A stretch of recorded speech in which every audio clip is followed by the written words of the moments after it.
अजब संयोग है। 90 के दशक में शाहरुख खान की एक फिल्म आई थी बाजीगर। इस फिल्म का एक बहुत मशहूर डायलॉग है, हार कर जीतने वाले को बाजीगर कहते हैं। प्रशांत किशोर ने बिहार की चुनावी राजनीति में जो किया है उसके बाद उन्हें भी बाजीगर कहा जा रहा है। खुद प्रशांत किशोर शाहरुख खान के बहुत बड़े फैन हैं और उनकी सियासी कहानी भी शाहरुख की फिल्मी कहानी की ही तरह साबित हुई। पिछले साल हुए बिहार असेंबली इलेक्शन में बहुत बुरी तरह हार के 9 महीने बाद ही प्रशांत किशोर ने ऐसी जीत हासिल की है जिसने सिर्फ बीजेपी को ही नहीं बल्कि बड़े बड़े पॉलिटिकल पंडितों को भी हैरान कर रख दिया। हार से जीत का यह सफर पीके ने कैसे तय किया, इस स्पेशल रिपोर्ट में देखिए।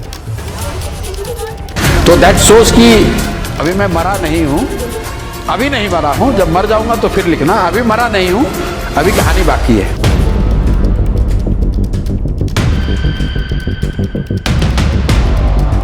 कभी कभी जीतने के लिए कुछ हारना भी पड़ता है।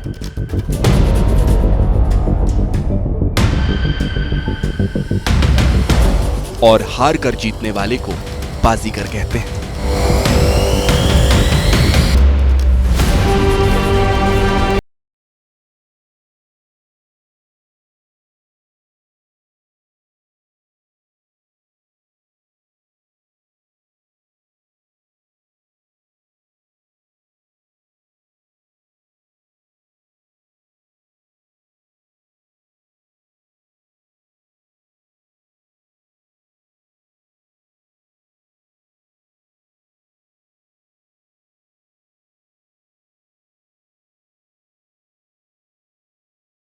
अध्यक्ष नितिन नवीन की खाली हुई विधानसभा सीट पर झंडा गाड़कर नया इतिहास रच दिया है।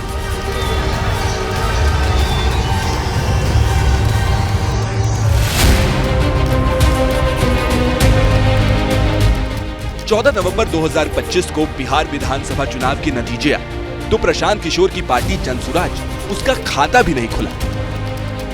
ऐसे में चुनावी पंडितों ने इस नई नवेली पार्टी की मौत की मुनादी कर दी। जनसुराज का मर्सिया पढ़ना शुरू कर दिया। लेकिन प्रशांत किशोर उर्फ पीके भी कहां हार मानने वाले थे। अभी मैं मरा नहीं हूं, अभी नहीं मरा हूं, जब मर जाऊंगा तो फिर लिखना। अभी मरा नहीं हूं, अभी कहानी बाकी है।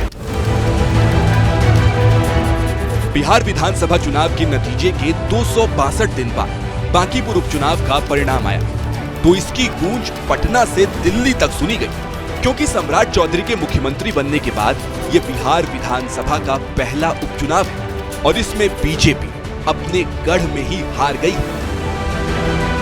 चुनाव प्रचार के दौरान हम लोगों ने जो बात रखी थी, ये विधायक बनाने का चुनाव नहीं है, ये भाजपा के केंद्रीय नेतृत्व को ये संदेश देने का एक प्रयास है बिहार की जनता के द्वारा कि बिहार में किसी अच्छे व्यक्ति को मुख्यमंत्री बनाइए।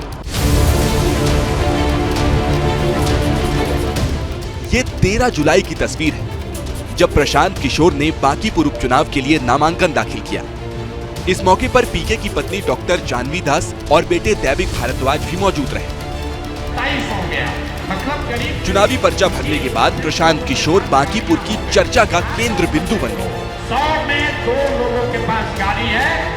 एक तरफ बीजेपी से प्रचार युद्ध में राष्ट्रीय अध्यक्ष नितिन नवीन और मुख्यमंत्री सम्राट चौधरी समेत तमाम दिग्गज थे, तो दूसरी तरफ अकेले प्रशांत किशोर ने पटना के बांकीपुर की गली गली छान मारी। एक अदना सा आदमी प्रशांत किशोर खड़ा है और पूरा भाजपा थर थर कांप रही है। बांकीपुर से बीजेपी उम्मीदवार के लिए जेडीयू के राष्ट्रीय अध्यक्ष और राज्यसभा सांसद नीतीश कुमार ने भी अपील जारी की। बांकीपुर विधानसभा क्षेत्र के प्यारे मतदाताओं, आप सभी मतदाताओं से आग्रह है कि आप एनडीए के युवा उम्मीदवार श्री नीरज कुमार सिन्हा को अपना आशीर्वाद दें। लेकिन पीके ने नीतीश कुमार के इस वीडियो को फर्जी बताकर बांकीपुर के चुनावी मैदान में ऐसी सियासी गुगली फेंकी जिसमें शायद नीतीश समर्थक भी फंस गए। वीडियो सरासर फेक है, एआई की मदद से बनाया गया है और नीतीश बाबू ने ऐसा कुछ भी बयान नहीं दिया है। नामांकन के 22वें दिन बांकीपुर ने जनादेश सुनाया। पीके जीत गए और बीजेपी अपने राष्ट्रीय अध्यक्ष की खाली हुई सीट हार गई। 30 बरस का जो गढ़ है वो सिर्फ 30 दिनों में ढह गया। वो सिर्फ इसलिए ढहा है कि बिहार के लोग भी चाहते हैं कि अब 4 किलो 5 किलो अनाज और जाति से ऊपर उठकर हम लोग के बच्चों के पढ़ाई रोजगार के लिए केंद्र सरकार और राज्य सरकार काम करे। अगर वो काम नहीं करेंगे तो आगे चुनाव के परिणाम उनको ऐसे ही देखने को मिलेंगे। आगे क्या होगा कौन जानता है, लेकिन अतीत में जो हुआ है वो सबके सामने है। 2 अक्टूबर 2022 को प्रशांत किशोर ने बिहार में जन सुराज पदयात्रा शुरू की।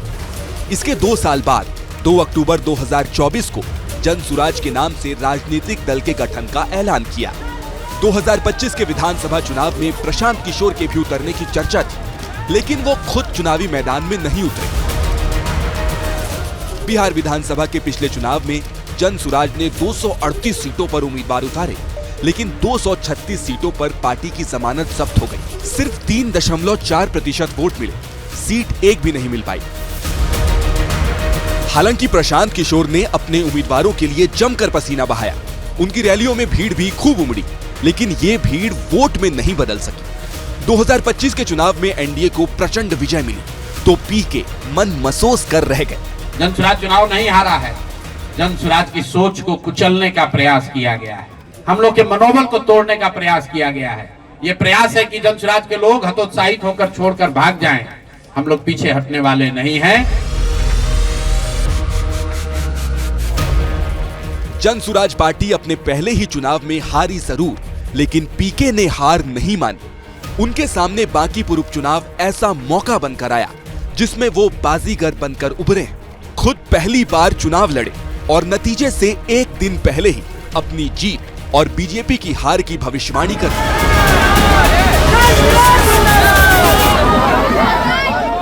इतने वोट से भाजपा हारेगी कि जीवन में कभी ये कहने का दुस्साहस नहीं कर पाएंगे कि हम लोग कुत्ता बिल्ली को भी खड़ा करेंगे तो चुनाव जीत जाएगा।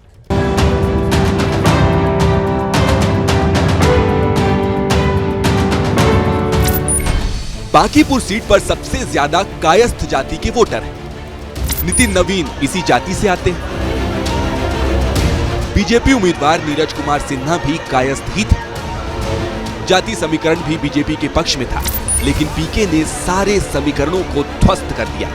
हम लोग को विधायक बनके ठेका पट्टा नहीं करना है। एक और एक मात्र उद्देश्य है, चाहते हैं कि बिहार में बेहतरी हो। बिहार में भी सिर्फ 5 किलो अनाज के नाम पर, जाति के नाम पर, धर्म के नाम पर वोट न मांगा जाए। सवाल तो ये कि जहां चुनावी राजनीति में जाति ही सबसे बड़ा सच है, वहां पीके जाति मुक्त राजनीति की लकीर खींच पाएंगे। जिस तरह से पीके ने बांकीपुर में नया ट्रेंड सेट किया है, वो बीजेपी ही नहीं, आरजेडी के लिए भी खतरे की घंटी है। वो मुसलमानों से पहले ही तेजस्वी यादव के लिए आरजेडी के लालटेन का तेल बनकर नहीं जलने की अपील कर चुके हैं। राजद वाले जो हैं ये मुसलमानों को अपना किरासन तेल समझते हैं, मुसलमानों को किरासन तेल समझते हैं। मुसलमान जो है वो उनके लालटेन में किरासन तेल बनकर जल रहा है। मुसलमानों के बच्चों का भविष्य जल रहा है और रोशनी लालू यादव के घर पर हो रही है। मुसलमानों के घर में तो अंधकार फैला हुआ है।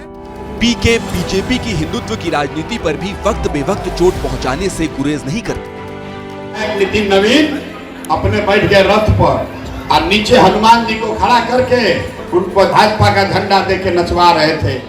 अब सवाल ये कि क्या बांकीपुर में पीके का विजयी आगाज आने वाले चुनाव में बिहार की 243 विधानसभा सीटों में बहुमत वाले अंजाम तक पहुंच पाएगा? क्या 2030 में बिहार में ब्राह्मण जाति के प्रशांत किशोर मुख्यमंत्री बन पाएंगे?